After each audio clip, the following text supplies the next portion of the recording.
Por que Jesus veio ao mundo 2000 anos atrás? Essa é uma questão que não é fácil de responder. A história é complexa. É por isso que geralmente é difícil entender exatamente por que as coisas acontecem, como tudo está conectado. E ainda mais difícil entender o plano de Deus em tudo isso. Nós simplesmente não temos a posição estratégica para isso. É um pouco como neste exemplo. Se eu estou em uma cidade sentado no meu carro em um engarrafamento, eu poderia perguntar a mim mesmo por que é que há todo esse trânsito. Da minha perspectiva, eu poderia ver que todas as ruas em volta de mim estão engarrafadas. Mas eu não conseguiria ver as razões para isso. Para ser capaz de vê-las, eu teria que estar em uma posição estratégica diferente. Eu tenho que ser capaz de ver tudo de cima.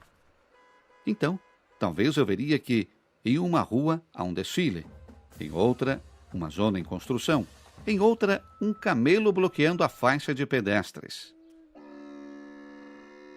Todas essas coisas têm um efeito sobre o trânsito e sobre eu estar preso nele. Mas da minha posição, eu simplesmente não posso vê-las. Todo esse cenário é semelhante a quando tentamos entender qualquer uma das ações de Deus na história. Não é possível. Falta-nos uma boa posição estratégica. Nós precisamos ser capazes de ver as coisas de cima. Uma coisa, no entanto, podemos dizer sobre esta pergunta. Deus veio a este mundo na plenitude dos tempos, como diz a Escritura. O que significa isso? Bem, isso significa que Deus teve que preparar a humanidade para a sua vinda ao mundo. E para isso algumas coisas eram necessárias. A primeira coisa que as pessoas tinham de entender é que há somente um Deus.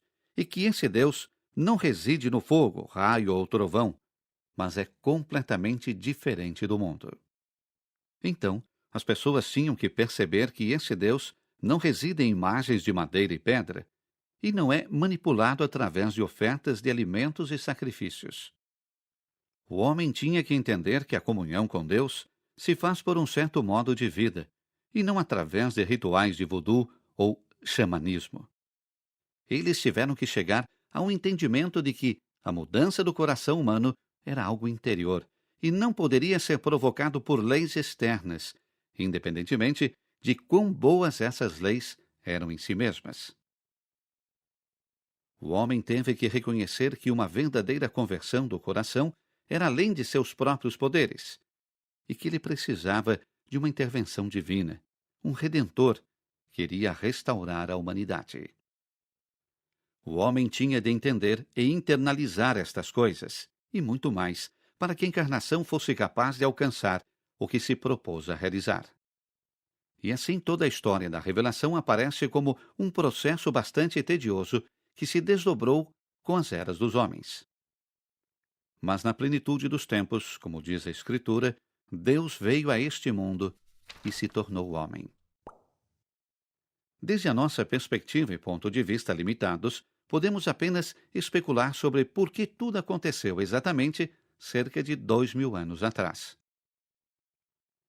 Mas, como em todas as coisas relativas ao plano de Deus, incluindo o seu plano para a nossa própria vida, nós só seremos capazes de entender e compreender tudo quando tivermos mudado nossa posição estratégica e, quando em comunhão definitiva com Deus, vamos ser capazes de olhar para tudo como se fosse desde cima.